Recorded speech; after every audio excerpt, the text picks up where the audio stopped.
En ce temps-là, Jésus regagna en barque l'autre rive, et une grande foule s'assembla autour de lui. Il était au bord de la mer. Arrive un chef de la synagogue nommé Jaïr. Voyant Jésus, il tomba à ses pieds et le supplie instantanément. « Ma fille, encore si jeune, est à la dernière extrémité. Viens lui imposer les mains, pour qu'elle soit sauvée et qu'elle vive. » Jésus partit avec lui, et la foule qui le suivait était si nombreuse qu'elle l'écrasait. Or, une femme qui avait des pertes de sang depuis 12 ans, elle avait beaucoup souffert du traitement de nombreux médecins, et elle avait dépensé tous ses biens sans avoir la moindre amélioration. Au contraire, son état avait plutôt empiré. Cette femme donc, ayant appris ce qu'on disait de Jésus, vint par derrière dans la foule et toucha son vêtement. Elle se disait en effet, « Si je parviens à toucher seulement son vêtement, je serai sauvée. » En l'instant, l'hémorragie s'arrêta, et elle ressentit dans son corps qu'elle était guérie de son mal. Aussitôt, Jésus se rendit compte qu'une force était sortie de lui. Il se retourna dans la foule, et il demandait, « Qui a touché mes vêtements ?» Ses disciples lui répondirent, « Tu vois bien la foule qui t'écrase, et tu demandes qui m'a touché ?» Mais lui regardait tout autour pour voir celle qui avait fait cela.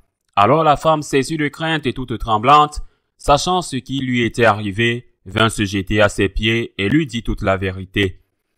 Jésus lui dit alors, « Ma fille, ta foi t'a sauvée, va en paix et sois guérie de ton mal. » Comme il parlait encore, des gens arrivent de la maison de Jaïr, le chef de la synagogue, pour dire à celui-ci, « Ta fille vient de mourir. » À quoi bon déranger encore le maître?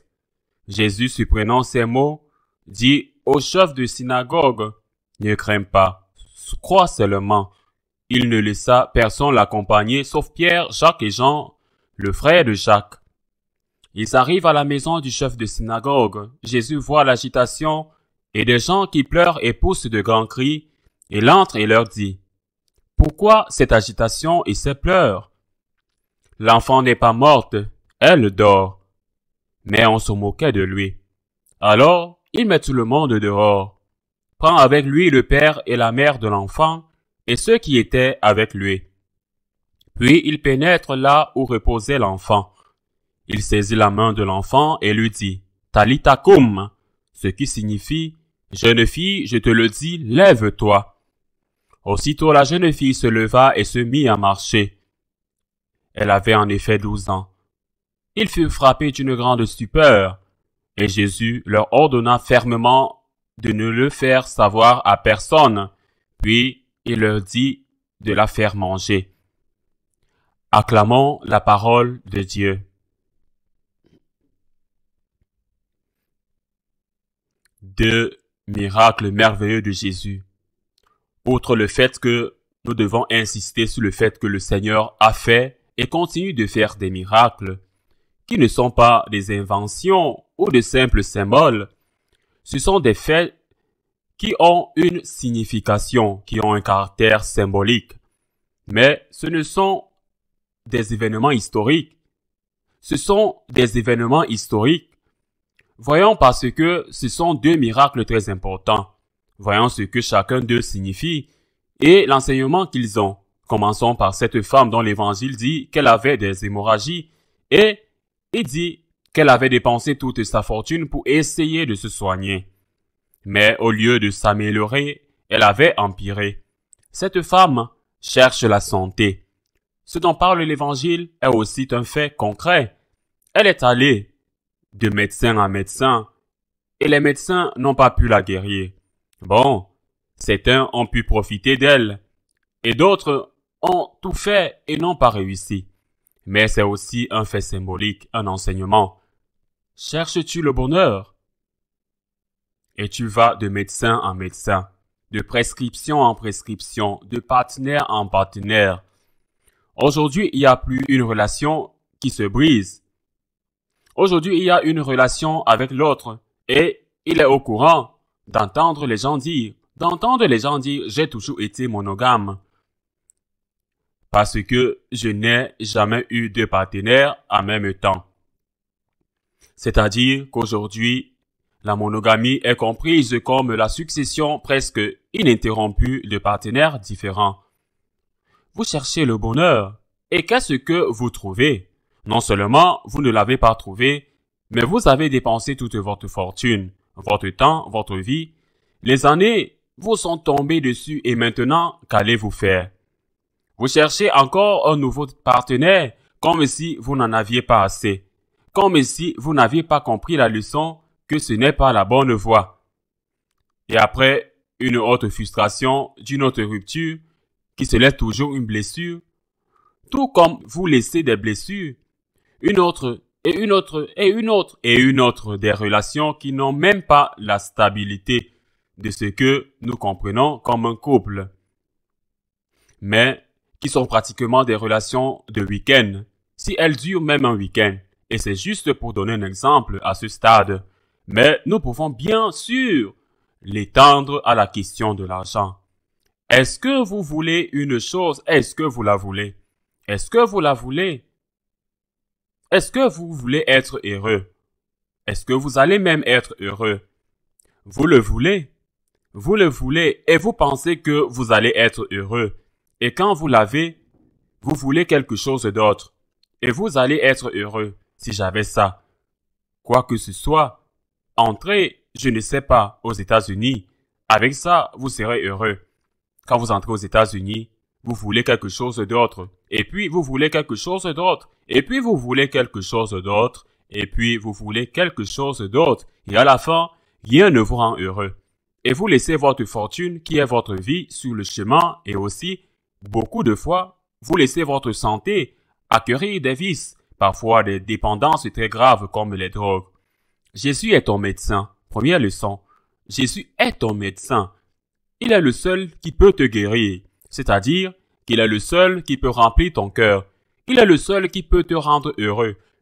Le reste peut être temporairement, parfois temporairement, ce qui est très peu de temps, mais bon, un peu plus, un peu moins, et puis, encore, comme si c'était un cercle vicieux qui se répète, un éternel retour, dans lequel on recommence encore et on n'apprend pas la leçon, que seulement en Christ on trouve la paix, le bonheur dont on a besoin et qu'on cherche. La fille, une fille morte, un miracle de résurrection, un miracle que le Christ accomplit par amour, un miracle qu'il doit accomplir en affrontant les hommes d'affaires, parce que ces gens qui pleuraient étaient des hommes d'affaires. À l'époque, on engageait des professionnels qu'on appelait des pleureuses. C'était généralement des femmes. Les pleureuses étaient payées pour être à côté du cadavre en train de pleurer et de crier. C'était comme une façon de rendre hommage aux défunts. Il y a beaucoup de gens qui crient, c'étaient des professionnels. Jésus-Christ doit les affronter parce qu'il veut nous donner la vie et que les professionnels faisaient des affaires avec la mort. Cela ne nous rappelle-t-il pas beaucoup ceux qui font des affaires avec l'avortement, par exemple? Des affaires florissantes, des affaires de plusieurs millions de dollars. Et qui persécutent-ils?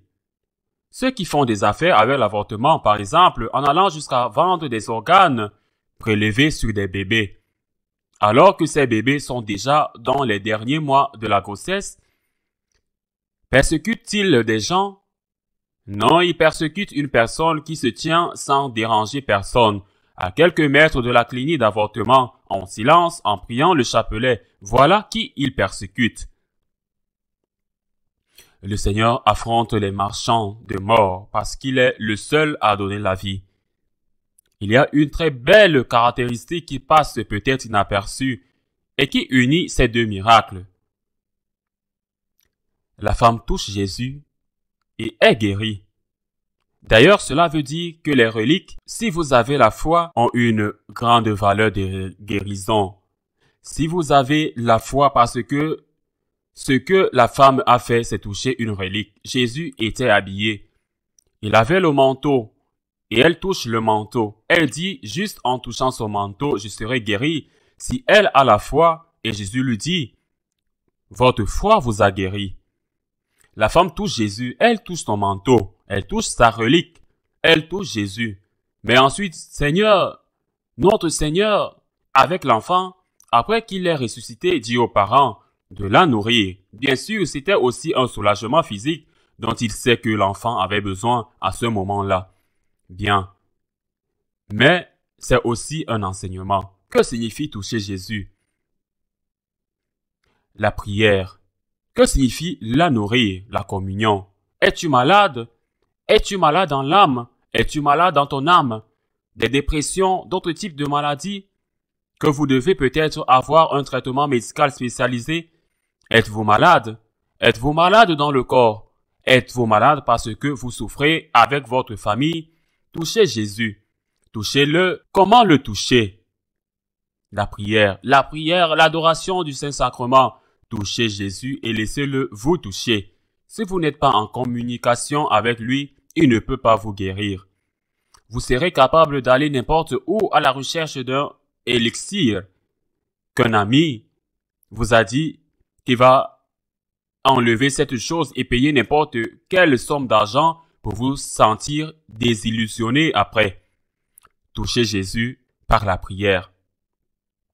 Laissez Jésus vous toucher par la prière, vous verrez comment petit à petit il guérira votre âme. Et puis la fille qui est morte et qui est ressuscitée, cette mort, pas dans le cas de la fille, mais la mort, ce que la mort signifie, c'est le péché. Le péché vous tue. Vous n'avez pas la grâce. Et qu'est-ce que cela a à voir? Eh bien, le Seigneur vous sort du péché, pardonne votre péché, vous redonne la vie. Mais vous devez vous nourrir avec quoi? Avec la communion. La première, la prière et la communion est notre secret. Pour être heureux, les problèmes dans la vie sont parfois inévitables. Parfois, nous les avons gagnés très très durement. Mais parfois, ils sont inévitables. Qui est à blâmer pour avoir un cancer? Même si certains cancers viennent de certaines mauvaises habitudes, par exemple fumer, vous êtes malade, qui est à blâmer que votre enfant est mort? Qui est à blâmer que vous n'avez pas de travail? Bon, peut-être que parfois, il peut y avoir des reproches dans certains cas, mais de toute façon, tu souffres. Laisse-toi aider par Dieu. Prie plus, communie plus. As-tu des tentations que tu as du mal à surmonter? Sens-tu la morsure du diable en toi? Prie plus, communie plus. Recommence si tu tombes, nourris-toi de la prière et de l'Eucharistie. Ce sont nos armes, c'est notre force, et même si nous devons recommencer encore et encore, car le moment est venu, que le Seigneur nous trouve comme ça, en chemin et en train de recommencer encore et encore. Ainsi soit-il.